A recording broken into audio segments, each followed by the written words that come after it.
jour, lorsque nous voyons aux gémonies l'hypothèse Franck Biya, certains apprentis griots, fanatiques et ethno-hégémonistes tribalistes pensent que c'est une affaire personnelle ou alors c'est parce qu'on veut lui enlever le droit d'être candidat ou président. Retenons ceci, ça n'a rien à voir avec le droit. Les choix en politique ne se résument pas au droit. Les enjeux en politique dépassent toujours les histoires de droit, de se présenter ou pas. Donc arrêtons un peu avec ce juridisme de bas niveau, le juridisme alimentaire donc opportuniste, le juridisme des nombrilistes, des clanistes, le juridisme des tribalistes. Sortons de ces histoires-là qu'il a le droit. Les enjeux en politique sont largement au-dessus des histoires de droit. C'est l'avenir d'un pays qui se joue, son développement et surtout sa stabilité et sa sécurité. Voilà pourquoi en situation particulière, en situation susceptible d'apporter la crise, le conflit ou la guerre au nom de l'intérêt collectif, vous pouvez avoir un droit, mais renoncer à ce droit ou alors on vous discrimine. Mettons nos cerveaux en mouvement pour comprendre quelques réalités objectives qui motivent notre rejet systématique du projet Franck porté par une certaine nébuleuse. Première réalité, Franck Biya ne convainc pas du point de vue politique. Il n'a aucun background politique minimal pour prétendre être un bon président dans une république. C'est un fait. Sinon que ses partisans nous citent un seul de ses faits d'armes politiques du haut de ses plus de 50 ans. Il a milité où on a vu. Il a déjà challengé qui un jour, même dans une élection de comité de base, on a vu. Il a porté un projet politique où on a vu. Il a défendu une cause où on a vu. Voilà des questions objectives qui nécessitent non pas des bavardages, mais des illustrations concrètes. Normal donc on doute de ses capacités politiques. Deuxième réalité, du haut de ses plus de 50 ans, aucun Camerounais n'a souvenance de ses prouesses au sein d'une structure de pouvoir ou une structure administrative. Il a déjà géré quelle structure de l'État on a vu. Bon, on nous dira qu'il est un opérateur économique. Admettons. Alors, est-ce que le Camerounais lambda ou même ses défenseurs peuvent nous citer le nom d'une de ces entreprises créditées d'un rayonnement prouvé ou d'une renommée nationale et internationale pour dire qu'il est un bon manager? Laissons même ces deux arguments car il pourrait se débrouiller et aussi la stabilité de l'État et de la nation pourrait ne pas être en péril. Parlons des réalités les plus cruciales car susceptibles de plonger le Cameroun dans un chaos total, dans une guerre civile totale. Alors, troisième réalité, cette succession pourrait heurter l'ego de certains groupes politiques, par exemple les clans internes au régime et les opposants.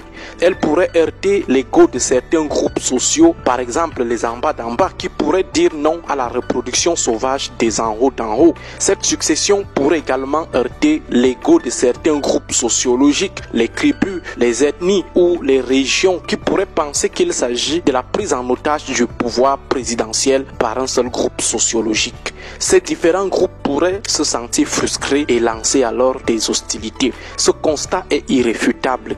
Quatrième réalité, en l'état, aucun mécanisme constitutionnel ne permet au fils de l'homme de prendre le pouvoir après son père, sauf si on crépatouille la constitution, ce qui sera inadmissible et provoquer probablement des tensions. Même s'il passe par une élection, aucun élément objectif ne pourra justifier son investiture par le parti de son père, le RDPC, sauf à insulter l'intelligence et les états de service de tous les ténors connus de ce parti. Il n'y a que l'option du parachutage ou de l'imposition qui reste. Objectivement, il n'a aucun background pour taper certains cadres de ce parti. Son seul background, c'est qu'il est fils du père fondateur. Cette imposition de l'enfant à papa pourrait ne pas être bien digérée par certains cadres du parti qui, après le départ du père, pourraient se révolter et provoquer une crise. Cinquième réalité, en l'état, aucune élection transparente n'est possible au Cameroun. Après la sueur froide de 1992, l'ogre de 82 a tout verrouillé sur toutes les élections présidentielles. Alors n'importe quel repris de justice ou analphabète investi par le RDPC qui tient l'État en otage peut gagner une élection présidentielle au Cameroun même devant le pape. Donc les histoires de laisser le peuple décider n'est qu'une simple vacuité. Ça n'a pas de sens dans les pays pays où il y a toujours eu des élections sans concurrence. Sixième réalité irréfutable, dans un pays à multiples composantes sociologiques avec une cohabitation complexe, la conservation du pouvoir par des ressortissants d'un même groupe est toujours porteuse de tensions intercommunautaires et de conflits. Voilà pourquoi nous déconseillons aussi ce projet et militons pour la discrimination positive, l'injustice positive dont le but est d'éviter des tensions entre composantes sociales, sociologiques et parfois politiques en disqualifiant arbitrairement quelqu'un ou un groupe qui jouit de tous ses droits pour mériter. Aux États-Unis, on parle des affirmative action avec des affirmative acts. Au Nigeria, on parle des gentlemen agreement où on discrimine pour laisser aussi le pouvoir aux musulmans et vice-versa. Une discrimination au nom de la sauvegarde ou du sauvetage du haut intérêt de l'État. Lorsque les enjeux sont élevés, le droit n'a plus de place. On laisse la place aux arrangements politiques. D'ailleurs, au Cameroun, on applique ces injustices positives. Pourquoi lorsqu'il s'agit de la présidence, certains commencent à évoquer le droit? La politique des quotas, par exemple, qui fait échouer un enfant plus méritant d'une région pour faire réussir un enfant moins méritant d'une autre région pour des besoins de paix entre régions. Pourquoi on ne parle pas de droit? Même chose avec l'allocation des postes de l'État. Pourquoi depuis des décennies, le poste de Premier ministre revient toujours à un anglophone? Pourquoi on n'évoque pas le droit?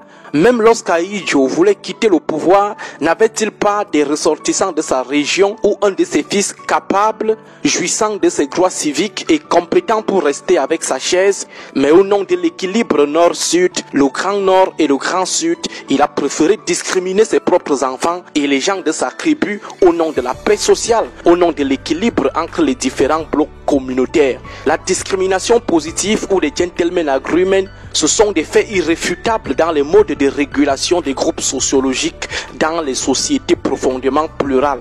Au Cameroun, nous avons l'axe nord-sud. On a également l'axe anglophone et francophone qu'on doit toujours considérer dans les successions à la tête de l'État. Le projet Franck Biya est donc porteur de conflits car il ne tient pas compte du candidaton des autres communautés après 40 ans de pouvoir de son père. Les transitions à la tête de l'État ne se limitent pas aux droits civiques et politiques. Il y a également l'éthique démocratique. Après 40 ans de pouvoir, il pourrait être impudique qu'un père soit remplacé par son fils. Ça laissera l'illusion d'une dynastie. Nos dénonciations de ce projet Franck ne relèvent pas d'une affaire personnelle, ni d'une affaire de droit civique et politique, mais d'une affaire purement politique, sécuritaire, largement au-dessus du simple droit d'être président. Bonne journée à tous.